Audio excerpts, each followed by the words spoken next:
welcome to Stretford Paddock. I'm here this morning on April the 13th. It is a Monday. It is a bank holiday Monday, so I'm sure some of you are still off work. If you are even going to work at this point, who really knows what's going on with all that sort of stuff. But like I said, it is Monday the 13th of April. Thank you everyone for joining me at home. I'm getting a very slight error on YouTube, so there's a chance that this may be lagging slightly, but everything seems to be looking okay on my end at the moment, so hopefully we're all good. Again, hopefully everyone's doing alright, had a good weekend, had some Easter chocolate, not too, actually, you know what, I've too much. No six packs this year, no one needs it, you're not going anywhere, no one's going to see it. Have 10 Easter eggs and film it all, and then upload it to your Instagram. That's what I recommend. Lovely. That's it. Right.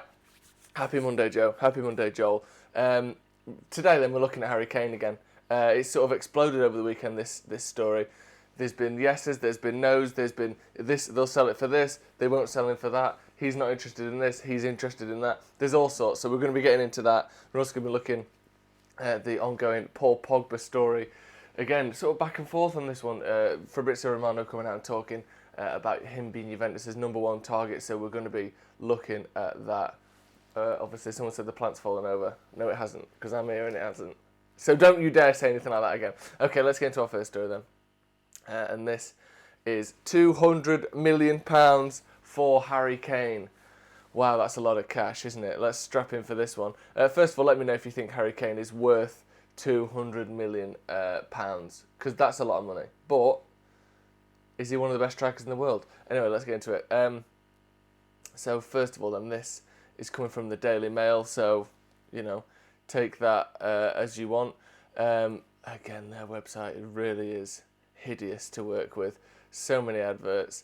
But this is Daniel Levy will sanction world record £200 million Harry Kane move to Manchester United to ease financial worries as clubs continue to pay for their £1 billion stadium.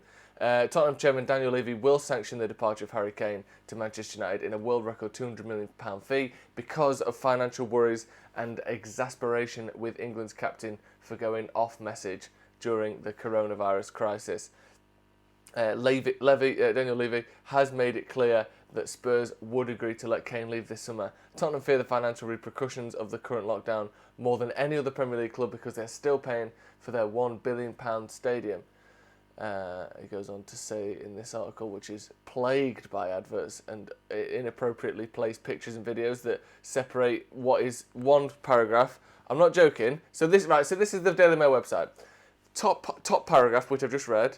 Then there's a picture of Harry Kane, a video of Harry Kane, a picture of Daniel Levy, a picture of Tottenham Stadium, a video of Tottenham Stadium, a video of Kenny Dalglish, some related articles, a video of Ole Gunnar Solskjaer, and then the second paragraph of the article. How all of those things in between the actual words of the article? Ridiculous. It's significant that Spurs were among the first top-flight clubs to furlough non-playing staff despite the negativity it attracted. They reportedly owe £637 million on the stadium loan and £83 million on transfer fees. Seems like small chips, doesn't it? £83 million when you compare it to the £637 that they owe for the stadium. Hang on a sec though. Don't Man United owe about £600 million? Maybe slightly less. We owe, at least £400 million. And there's no talk of United having to not be able to afford anything, furlough this, furlough that. Maybe it's a slightly different, the repayments structured slightly differently, or it's a different type of debt, if that even exists. But United owe roughly in the ballpark of what Tottenham owe if you're taking unpaid transfers into account.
1, 2. Is that fixed it? I've changed what audio I'm using. It can't still be doing that count thing for ages.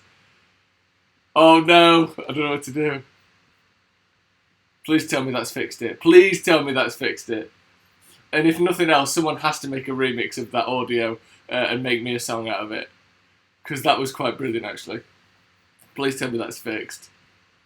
Is it fixed? Yeah, no sound. There's going to be no sound for a second. Okay, it's fixed. that was count. That was good, wasn't it? Sounded like a club banger. It did. Someone make a song. If someone makes a song like that, I know it's a lot to ask because who gives a shit. But if someone makes a song using that as a background, that's getting played as the intro for Late Night Live next week.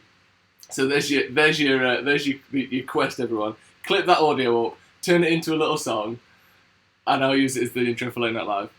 Thank you very much for sticking with me through that. Count. I love that. Right. So, first of all, Daniel Levy apparently is telling the Daily Mail that Tottenham, that anyone can have Harry Kane. If you want him, he's yours at 200 million, lads. And then next up, this was yesterday, coming from Simon Stone and a litany, a plethora of other journalists of a similar sort of standing to Simon Stone. And they are saying, suspense, Tottenham have no interest in selling Harry Kane this summer. Not sure anyone will have 200 million to spend, to be honest. That felt a bit personal, that second sentence there, Simon. I'll read that again. Tottenham have no interest in selling Harry Kane this summer. Not sure anyone would have 200 million, to be honest. Bit of a sassy Simon Stone we've got there. Sassy Stone. So there's your other half of that article, of that story then. First half is that they're willing to sell him. And the second half is that they've got no interest in selling him. So what do you believe? It does seem as though the Daily Mail will potentially jumping the gun, but there was a lot of people reporting that this £200 million fee would be enough to get Harry Kane. This is how things go with transfers sometimes. Sometimes it sounds, maybe one person has come out and said 200 million is enough to get him, and then someone else has come out and said from the same club, or from what, maybe one person was one of Harry Kane's representative, maybe one person was one of the club's representatives, maybe Daniel Levy said one thing, seen the backlash, changed his mind, maybe Harry Kane said one thing, seen the backlash and changed his mind. It really is any sort of potential set of circumstances, and the flow chart could have gone in an almost infinite number of ways to come up with these stories. It's not necessarily that one is false and one is true. In terms of someone saying these quotes, obviously they can't be not willing to sell him and willing to sell him. But someone could have said, and a good source could have said that they are, and a good source could have said that they aren't. It doesn't have to be the same source, and even it could be the same source, but they've changed their mind. All these sorts of things happen. Any kind of number of variants that you want there.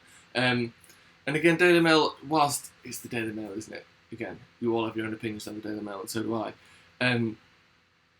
They do occasionally get it right, and they do occasionally go big on these stories because they have good sources. They do have good connections. They're the biggest paper, I believe, in the country, or second biggest paper in the country in terms of sales. So they do have sources in clubs. They do have journalists that want to get the scoop on stories. They do also have a willingness to maybe say things that they think, well, I'm only 40% sure that that'll happen. Let's go with it like I'm certain. They do that as well. But there is definitely a chance that they've heard something from a senior source at a club. There is a chance that they've heard, all sorts of things that are true, that aren't necessarily a lie. But again, 200 million does seem a lot. I think 200 million for Kane is a bit mad. Surely we could get the Undertaker for that money. Maybe. Oliver Ed was there saying, I believe Simon's down. Yeah, he does seem to be a relatively safe bet in terms of transfers, doesn't he? Steve G the First. Maybe Steg the First, who knows? G, thanks, Levy. Only 200 million for an injury-prone player. Yeah, where's 200 million come from? Neymar was 200 million when he was forced to go to a club in PSG that at that time, they dominated the French league but had never won a Champions League, still haven't. So in theory, they're slightly better up than United, maybe, but not really. He had to move countries. He had to move away from Barcelona. He had to move away from Messi and Suarez and this giant sort of successful team that he'd had there. He was arguably the biggest star in the world. He was, 24, 25 years old? Similar age to Kane, maybe slightly younger. I think Neymar is a bigger world star than Kane. And he cost that, when he was going to a PSG side that was spending more money than most people had in the sort of GDP. And yet, Harry Kane, who's more injury prone, I know Neymar has proven to be slightly injury prone, but most of that came after the PSG move. Harry Kane's worth the same amount. That doesn't quite add up to me. But anyway, let's go on to our next story then, because tell Spurs we're moving down the middle at 80 million.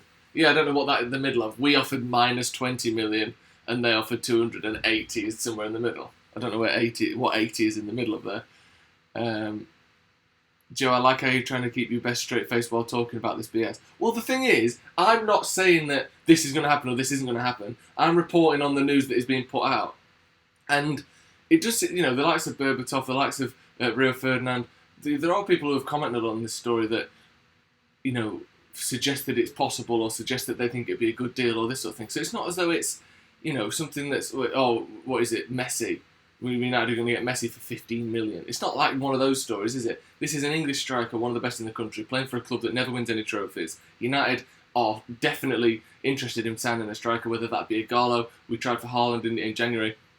United are after a striker. There are a few, ticks on the bingo card here. I don't think we've got a full line yet or a full house. But, it's not completely, certainly bullshit, is it? United have made transfers before the Paul Pogba signing when that looked as though, why would he come back to United? We're worse than Juventus. What is there any reason to get Paul Pogba back? And no one thought that was even remotely possible for a long time. And yeah, it did happen. So you can't just not talk about stories and not look at things just because we think that they're unlikely to happen when they are getting huge national coverage. Again, Simon Stone talking about this, whether it is to sort of stave off any kind of rumours or whatever his opinion is. The fact that he's talking about this suggests that there is at least a conversation to be had here. And I think we've now had that conversation and we can move on. On to our next story, that is. And this time it is more Paul Pogba. And this came out over the weekend from Fabrizio Romano. Again, reliable journalist, tier 1 on Reddit, the transfer guru, the transfer god himself. And he says, reporting in Calcio Mercato, which is an Italian outlet, publication, media swamp that we've reported on before due to Romano's involvement in that publication. And he's saying that Paul Pogba is absolutely the priority for Juventus. And the Bianconeri, which I always like, will try hard to sign him this summer. Again, one of the things is, that I've looked at this article, that comes in with this article, is this sort of consistent suggestion that we've seen around this Paul Pogba deal, whether that be to Juventus, whether that be to Real Madrid, whether that be to Barcelona, whether that be to City or Liverpool or whoever's reportedly after him this week, is the fact of money, the factor of money, should I say, in that most of these clubs can't afford him. Most of these clubs either can't afford him or are unwilling to pay what would be a sort of substantial percentage of their transfer fee, transfer budget on Paul Pogba at the moment. Joel Page, quick point again about the Harry Kane deal. Why is Jadon Sancho half the price of Harry Kane when he's an upcoming superstar? Great point. Less proven, I guess, over the long term. But other than that, I'm not quite sure. Anyway, so this Paul Pogba situation continues to rumble on. And again, it's just a case of whether Juventus can afford him or are willing to afford him.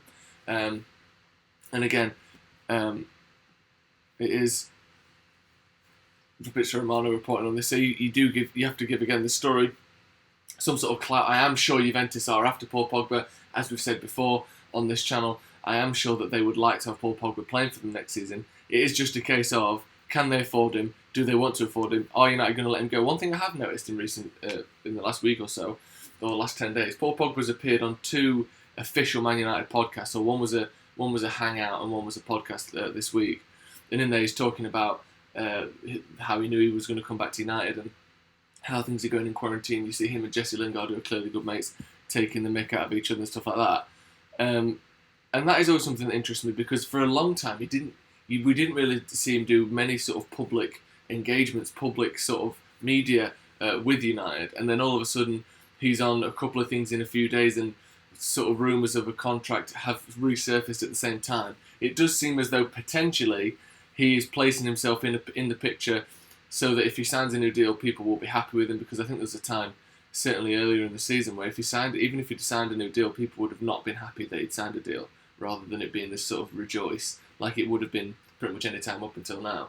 I think he is maybe potentially trying to get himself back in the sort of the face of the club a little bit more, and in the face of the fans as well. So, you know, it wouldn't surprise me if he did stay. And again, this is from the Telegraph, and this came out just 20 minutes ago. So as we were going live, this came out, and this is from the Telegraph. Paul Pogba reveals he played through the pain barrier for a long time before learning he had a bone fracture. And I've not had a chance to read this because, like I said, it came out as we were going live. It says, Paul Pogba has said he only learned that he suffered a bone fracture in his foot after playing through the pain barrier for a long time at the start of the season.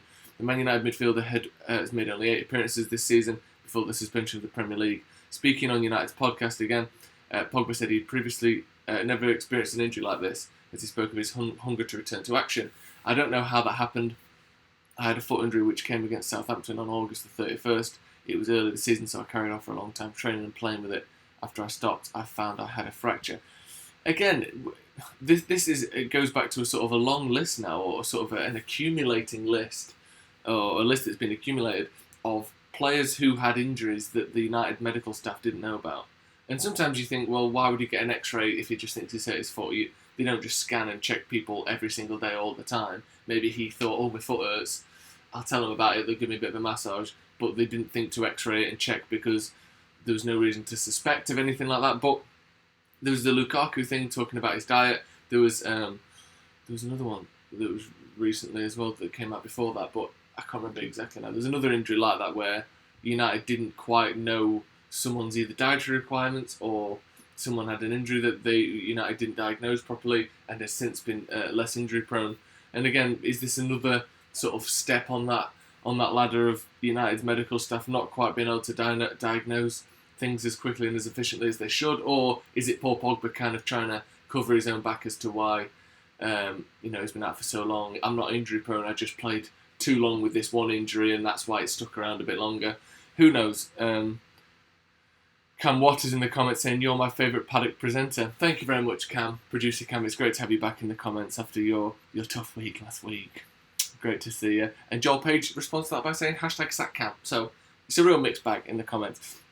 Someone says, wouldn't be against Paul Pogba going back to Juventus at the right price, and we don't want Dybala. Tushar Shukla just says, Rashford. Cool. If we're to believe we'll be spending $500 million this summer, yeah, I think the odds of us getting Kane, Sancho, Grealish, Maddison, and Didi, whoever else we've been linked with, getting all of them is almost zero. Bellingham as well, I think getting all of them is almost zero, but the chance of getting 2 or 3, at least according to Solskjaer's quotes and the newspaper reports that we're seeing at the moment, hopefully are slightly higher. That's going to be all for now. At 4 o'clock today, we're going to have the Howson's Howson's home brew, in fact, because he's not in the studio. Surprise, surprise. And we'll hopefully have maybe Jay from Full Time Doubles and get Ronaldo on there as well, and Casey. So a few old faces from Stretford Paddock returning for the brew today, so make sure you check that out at 4 o'clock sharp. Oliver Edwards says, I agree with Cam. Thanks, Oliver, and thanks, Cam. Right, that's going to be all from me, and if the closing video works on this, I'll see you next time.